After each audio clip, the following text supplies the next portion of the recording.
Very welcome back बेटा। I am Shivam Mittal from e Saral. Last की series जो हमारी चली आ रही है नीट का प्यार, उसमें हमने समझने का बेटा प्रयास किया था कि किस प्रकार से कम मेहनत में कम टाइम में टाइम को प्रॉपरली मैनेज करके एंड लास्ट ईयर्स के डेकेड्स के क्वेश्चंस का एनालिसिस करके कैसे हमें पता लग सकता है कि मेरा इन टॉपिक्स में जो मेरा कोई चैप्टर है उसमें सबसे इंपॉर्टेंट टॉपिक्स कौन से हैं। ये हमने आपको बताया, बच्चों ने काफ़ी सराहना की और हमसे उम्मीद की कि हम बाकी भी बनाएं। तो आज बेटा मैं जो आज का जो टॉपिक है वो है हमारा नीट के एग्जामिनेशन में बहुत ही महत्वपूर्ण टॉपिक, जो है मेरा थर्मोडायनेमिक्स एंड थर्मोकेमिस्ट्री।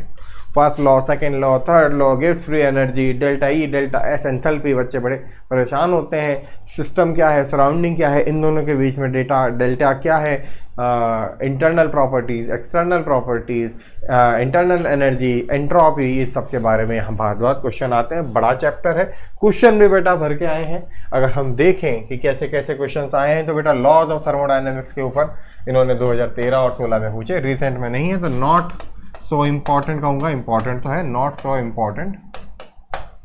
दूसरा आता है बेटा process and work done. Graph दे देगा आपको, ग्राफ दे देगा, पी वी का ग्राफ दे देगा, एरिया अंडर द कर्व निकालना पड़ेगा आपको, वर्क डन निकालना पड़ेगा। प्रोसेस दे देगा, कौन कौन से process, isobaric process, isochoric process, adiabatic process, isothermal process. बहुत इंपॉर्टेंट बेटा VIMP कहूँगा इसको। कितनी बार पूछा गया बेटा? 6 बार।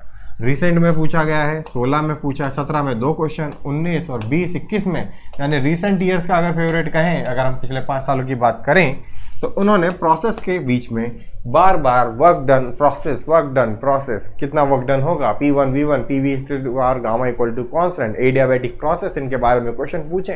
तो इसको बेटा जरूर ध्यान रखना है क्योंकि रिसेंट टाइप का इंपॉर्टेंट है। डिग्री ऑफ फ्रीडम, F बच्चों के लिए F इक्वल टू जो डिग्री ऑफ फ्रीडम होता है, थोड़ा सा डरावना भी लगता है, कैसे कैलकुलेट होगी, कंफ्यूज भी होते हैं, वो कंफ्यूज भी होते हैं, बट इसमें उन्होंने कोई क्वेश्चन नहीं पूछा, ये बहुत अच्छी बात है, गुड। कम पढ़ना पड़े, इससे अच्छी बात क्या हो सकती है। Enthalpy and internal energy, 8 question बेटा उन्होंने पूछे हैं। इंटरनल एनर्जी, डेल्टा यू और एंथैल्पी, ज़्यादातर क्वेश्चन थर्मोडायनेमिक्स में नहीं, थर्मोकेमिस्ट्री की तरफ यहाँ पे पूछे जाते हैं, but we have taken them combinedly. 12 में 3, 14 में, और रिसेंटली इन्होंने नहीं पूछे हैं क्वेश्चन, तो ये हमारे लिए अच्छी बात है, ठीक है। उसके बाद सेकेंड लॉ थर्मोडायनेमिक्स से एक क्वेश्चन 2021 में, students can plan it accordingly, उन्हें कितना इसको टाइम देना है। और सबसे ज़्यादा जो यहाँ पे इम्पॉर्टेंट है, जिसे मैं कहूँगा 5 स्टार, 5 स्टार अगर मैं किसी को देना चाहूँ तो वो मैं दूंगा गिब्स फ्री एनर्जी को, गिब्स महाराज को। Gibbs free energy delta G, इसका प्यारा सा formula, difference in Gibbs free energy delta G equal to delta H minus 3 delta S.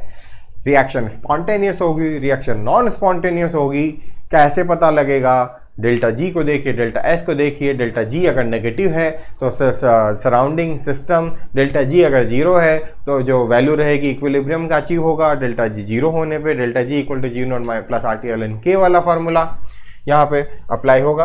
14 question पूछे, यानी वेरी वेरी वेरी इंपॉर्टेंट, मैं यहाँ पे इसको कह सकता हूँ। 12 में 2 बार, 14 में 2 बार, 16 में 2 बार, 17 में, 18 में, 19 में, 20 में 2 बार, 2021 में नहीं पूछा, 22 में नहीं पूछा, 23 में, 24 में इसके आने के बहुत ज़्यादा चांस है। इसको आप छोड़ नहीं सकते, वेरी वेरी इंपॉर्टेंट, मार्क कीजिए और इन क्वेश्चंस की प्रैक्टिस कीजिए।